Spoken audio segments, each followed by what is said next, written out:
Hello everyone, my name is Rafael Wampfler and I'm a PhD student at the Computer Graphics Lab of ETH Zurich. Today I will present our paper on affective state prediction based on semi-supervised learning from smartphone touch data. Our novel system predicts affective states of users during smartphone-based chat conversations by using touch data. Our system works unobtrusively and in real time in the background of a smartphone. The predicted affective states can, for example, be visualized using a pie chart. The segments are filled according to the level of the corresponding affective dimension.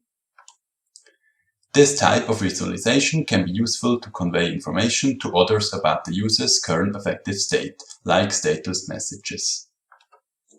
Our approach can also be used to increase self-awareness of users or as part of therapeutic chatbots such as WooBot, which aims to improve the overall mood of users. WooBot infers the mood of users from chat conversations by using natural language processing. WooBot then adapts the conversation to the predicted mood of the user. By considering also touch data with our approach, the bot would be able to increase the mood prediction accuracy.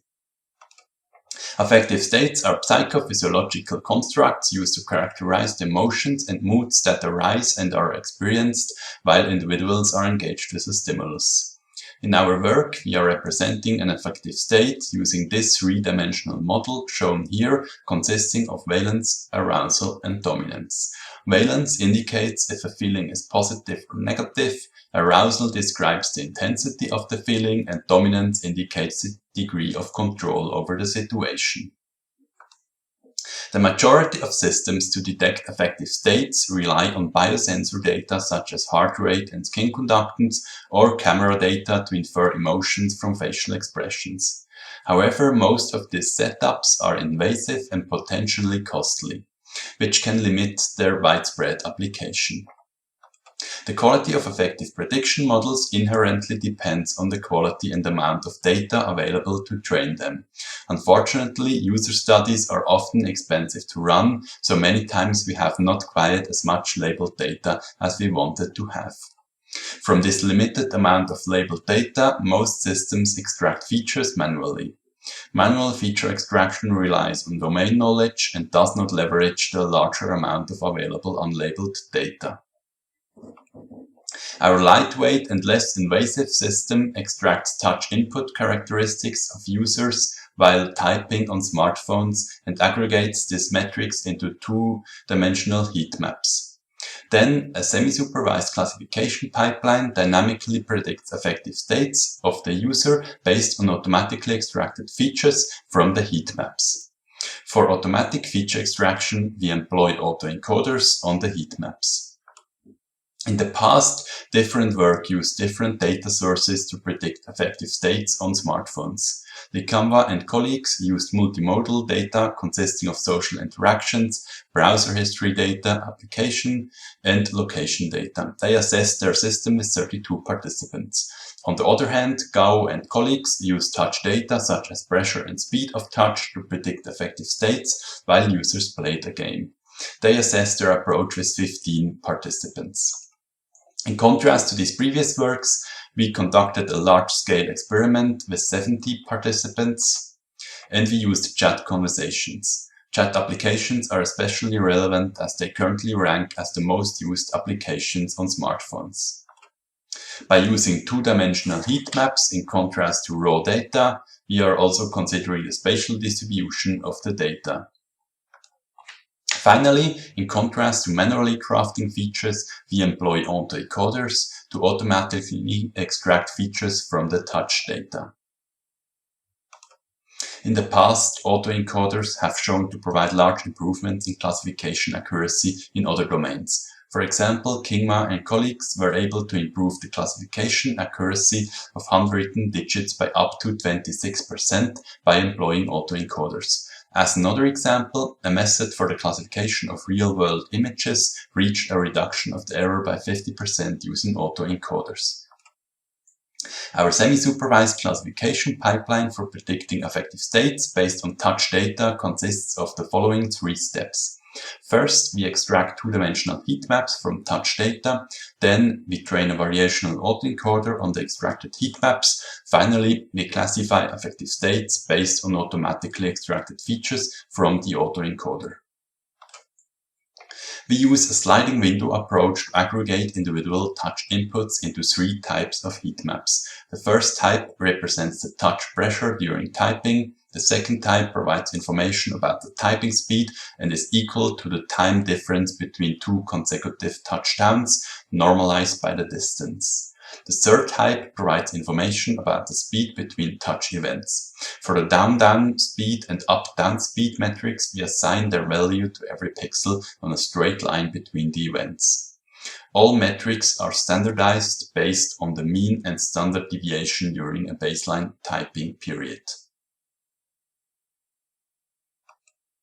While touch data is continuously available, ground truth is typically only available in certain intervals, for example from self-reports. To make use of the large amount of unlabeled data, we employ variational autoencoders to infer meaningful low-dimensional embeddings from two-dimensional heat maps. A variational autoencoder consists of an encoder and a decoder. The encoder network learns an efficient compression of the heat maps into a low-dimensional space using a deep neural network. The decoder network then reconstructs the input based on sampling from the distribution of the latent space. For the encoder and decoder, we used convolutional and deconvolutional layers. We modeled the latent distribution with a multivariate Gaussian parameterized by mean and variance. In the end, we reduced the input dimensionality from 80 times 64, that means 5120 dimensions, to 20 dimensions in the latent space. For the last step of our pipeline, the classification, we then added a fully connected classification layer to the learned data encoder and fine-tuned the entire network for the classification of affective states. We have trained an autoencoder for each type of heat map and stacked the latent space of the individual autoencoders. To assess our pipeline, we have conducted a lab experiment with 70 participants between the ages of 18 and 31 from 20 different departments of ETH Zurich and the University of Zurich.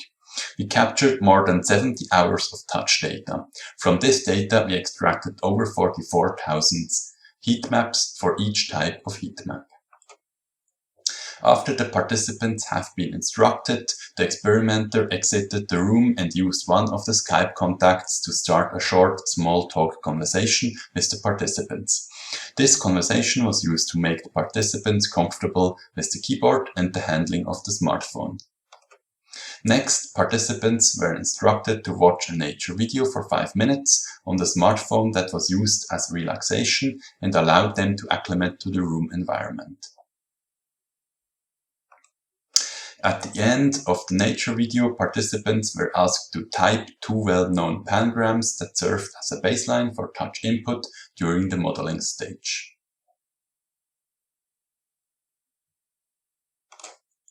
To trigger different affective states, participants engaged in 4 different Skype conversations with 4 different contacts.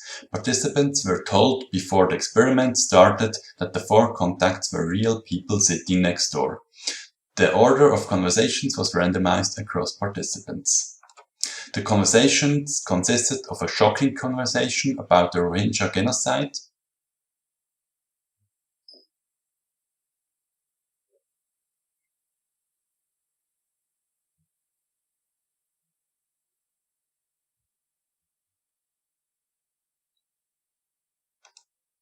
an exciting conversation about the most beautiful holiday experience of the participants,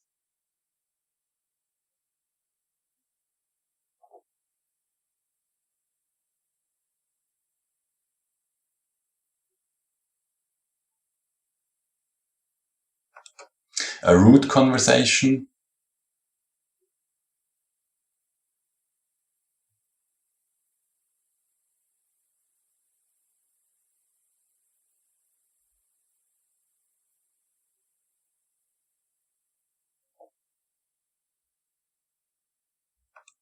and a confusing conversation with a chatbot.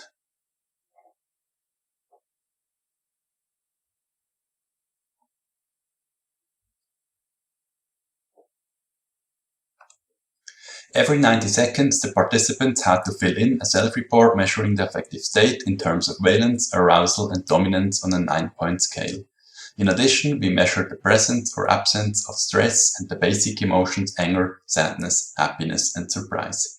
In total, we collected 1,893 self-reports. Here we see the changes in valence, arousal, and dominance during the 4 chat conversations for one participant. The figure shows that valence and dominance increase during the exciting and confusing conversations and decrease for the other 2 conversations. For arousal, we see the opposite pattern.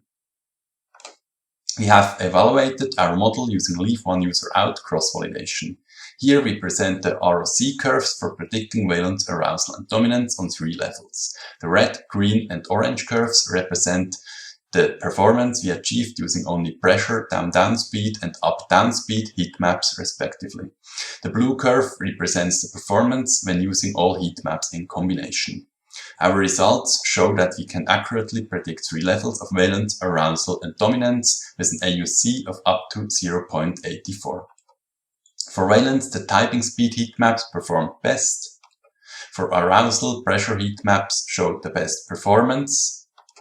And for dominance, all types of heat maps performed equally well. Altogether, the combination of the heat maps provided only marginal improvements over the individual heat maps.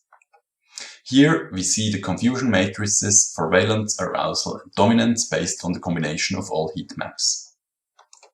For valence, arousal, and dominance, the low and high classes were often wrongly predicted as the medium class. As expected, the larger the distance between the classes, the easier it is to differentiate them for our model. That means the low class was only rarely confused with the high class and vice versa. Interestingly, for arousal, the medium class was most often wrongly predicted as the low class, but medium dominance was more often confused with high dominance. Our system is also able to predict anger, sadness, happiness, surprise, and stress on 2 levels with an AUC up to 0.88. Usually, affective states change over time. We hypothesized that the performance of our classifier could be affected by the period over which affective states are constant. For example, if affective states are alternating in short time, it can be much harder to make an accurate prediction compared to when affective states are constant over a longer period. We recalculated the accuracy measure by considering only the data points for which the affective state was constant over a certain period. That means a specific number of preceding data points is the same class. A sequence length of 0 corresponds to considering all data, while a sequence lengths of 1, 2, and 3 imply that we only consider data points having at least 1, 2, and 3 preceding data points with the same label. By excluding only immediate jumps, which means a sequence length of 1, we observe a steep increase in accuracy. In contrast, increasing the sequence length to 2 or 3 preceding data points provides only marginal improvements. We have presented a semi-supervised pipeline using automatic feature extraction from touch data based on autoencoders. In a lab experiment with 70 participants, we have shown that our pipeline predicts affective states well. Our system is lightweight, less invasive, and can be used on different types of mobile devices. In addition, our system can make 2 new predictions every second. We have also shown that accuracy depends on the sequence of previous affective states and that accuracy tends to increase if affective states are constant over a longer period. Of course, our results also have some limitations. We have used a lab setting, which means a controlled environment. Going into the wild will be the next step. And our setting is restricted to chat conversations. Thank you very much for your attention.